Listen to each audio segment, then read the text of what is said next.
This means you won't be able to see the words as I read them, but you will be able to see me while I am reading. So feel free to let me know in the comments what type of style you like better. If you like the straight-on filming with me in the frame, or the overhead filming with the book in the frame. With that, let's get started. Today we're starting chapter 2, the carpet bag. I stuffed a shirt or two into my old carpet bag, tucked it under my arm, and started for Cape Horn in the Pacific. Quitting the good city of Old Manhattan, I duly arrived in New Bedford. It was a Saturday night in December. Much was I disappointed upon learning that the little packet for Nantucket had already sailed, and that no way of reaching that place would offer till the following Monday. As most young candidates for the pains and penalties of whaling stop at the same New Bedford, thence to embark on their voyage, it may as well be related that I, for one, had no idea of so doing. For my mind was made up to sail in no other than a Nantucket craft, because there was a fine, boisterous something about everything connected with that famous old island, which amazingly pleased me. Besides, though New Bedford has of late been gradually monopolizing the business of whaling, and though in this matter poor old Nantucket is now much behind her, yet Nantucket was her great original, the tire of this garbage, the place where the first dead American whale was stranded. Where else but from Nantucket did those aboriginal whalemen, the red men, first sally out in canoes to give chase to the Leviathan? And where but from Nantucket, too, did that first adventurous little sloop put forth, partly laden with imported cobblestones? So goes the story to throw at the whales, in order to discover when they were nigh enough to risk a harpoon from the bowsprit.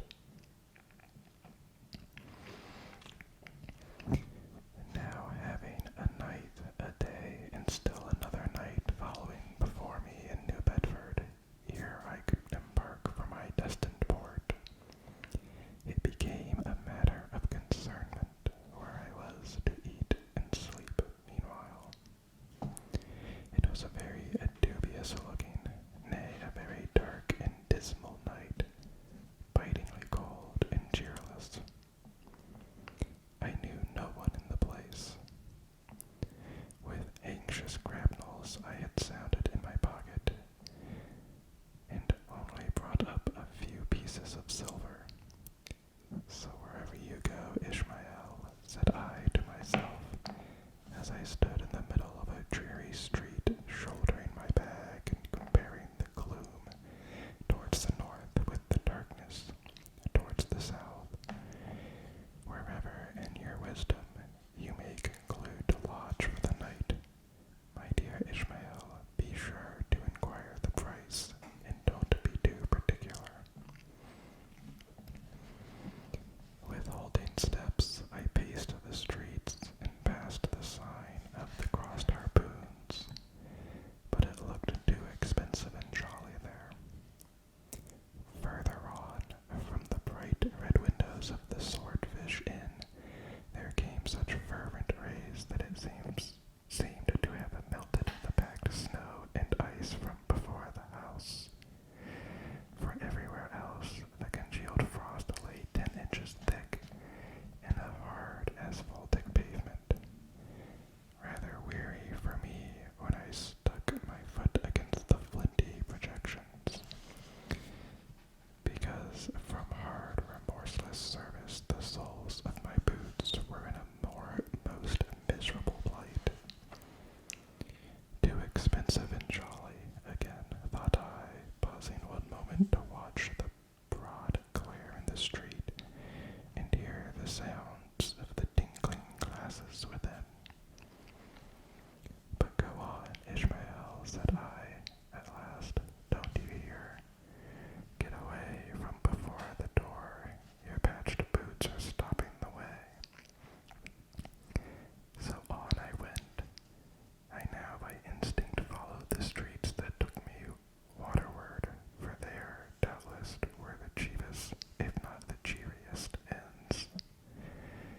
such dreary streets, blocks of blackness, not houses on either hand, and here and there a candle, like a candle moving about in a tomb.